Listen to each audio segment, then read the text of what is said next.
लोग 26 जनवरी को गणतंत्र दिवस क्यों मनाते हैं? आखिर इसमें एक और बड़ी इतिहास है और एक और बड़ी बात है कि 26 नवंबर 1949 को हमारा संविधान जो है बनकर पूरी तरह तैयार हो गया और कुछ उनके नियम कानून लागू हो गए, लेकिन हम लोग जो गणतंत्र दिवस मना रहे हैं वो 26 जनवरी को मना रहे हैं। तो ऐसा क्यों? तो इससे पहले का एक इतिहास है कि जो कांग्रेस अधिवेशन हुआ करता था प्रत्येक साल या तो 2-3 सालों में जो कांग्रेस का अधिवेशन हुआ करता था, तो 1929 दिसंबर महीने में एक लाहौर अधिवेशन हुआ था जिसकी अध्यक्षता हमारे भारत के प्रथम प्रधानमंत्री आदरणीय पंडित जवाहरलाल नेहरू जी किए थे और उन्होंने उसी दिन घोषणा किए थे कि अब से हमें पूर्ण स्वराज की घोषणा करते हैं। और उसी अधिवेशन में दिसंबर 1929 के अधिवेशन में उन्होंने ये घोषणा किए थे कि हमें अब पूर्ण स्वराज मिलनी चाहिए।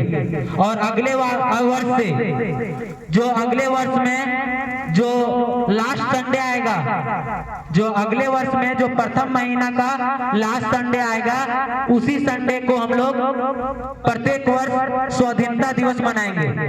तो जो 1929 में अधिवेशन होने के बाद जब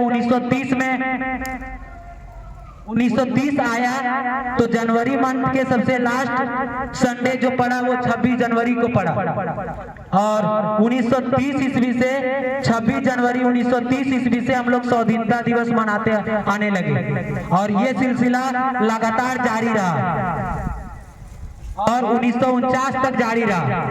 तो सभी विद्वानों ने ये विचार किया कि अगर हम 26 नवंबर 1949 को जब मेरा संविधान लागू हुआ और हम जब मेरा संविधान 26 नवंबर 1949 को बन के पूरी तरह तैयार हो गया और यदि हम इसे लागू कर देते हैं तो जो हम पीछे जो 26 जनवरी को स्वाधीनता दिवस मनाते आ रहे हैं उसका जो सम्मान है, उसका जो इतिहास है वो लुप्त हो जाएगा। तो उस इतिहास को स्मरणीय बनाने के लिए, याद करने के लिए उस संविधान जो 2 महीना पहले बना था अर्थात 26 नवंबर को बना था, तो वो 2 महीना डिले अर्थात 2 महीना लेट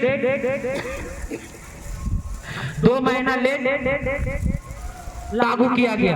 अर्थात मेरा संविधान 26 नवंबर 1949 को बन के तैयार हो गया पूरी तरह, लेकिन पीछे का जो इतिहास था जो हम लोग प्रत्येक साल 26 जनवरी को स्वाधीनता दिवस मनाते आ रहे थे, उस इतिहास को जारी रखने के लिए सभी विद्वानों ने यह तय किया और बेसिकली ये संविधान में उल्लेख भी कर दिया गया कि भले संविधान मेरा पहले तैयार हो जाए लेकिन ये संविधान पूरी तरह से एक्शन में अर्थात पूरी तरह से हम इंडिया में तभी लागू करेंगे जब 26 जनवरी आएगा।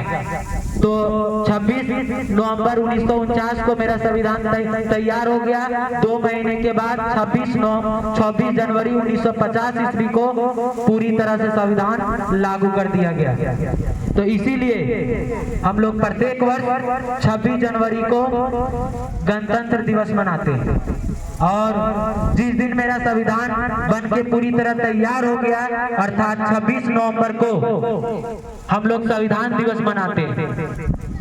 तो अब हम लोग के इतिहास में 3 मुख्य चीजें हैं कि हम लोग 15 अगस्त 1947 को आजाद हुए थे, तो उस दिन हम लोग स्वतंत्रता दिवस मनाते हैं। और जब हम लोग अपना संविधान तैयार कर चुके, पूरी तरह तैयार हो गया, तो उस 26 नवंबर को हम लोग संविधान दिवस मनाते हैं। जिस संविधान के पिता जो है वो डॉक्टर भीमराव अंबेडकर जी को माना गया है। और जिस दिन हम लोग का संविधान पूरी तरह लागू हुआ अर्थात 26 जनवरी 1950 को हम लोग का संविधान लागू हुआ, तो उस दिन हम लोग उस दिन से गणतंत्र दिवस मनाने लगे। तो ये हम लोग के जो स्वतंत्रता दिवस, संविधान दिवस और गणतंत्रता दिवस की जो इतिहास थी हम लोग की ये सब इतिहास थी। और इसीलिए हम लोग इस तरह से हम लोग भव्य आयोजन करके गणतंत्र दिवस 1950 से मनाते आ रहे हैं। इन्हीं चंद शब्दों के साथ मैं अपनी वाणी को विराम देता हूँ। जय हिंद, जय भारत।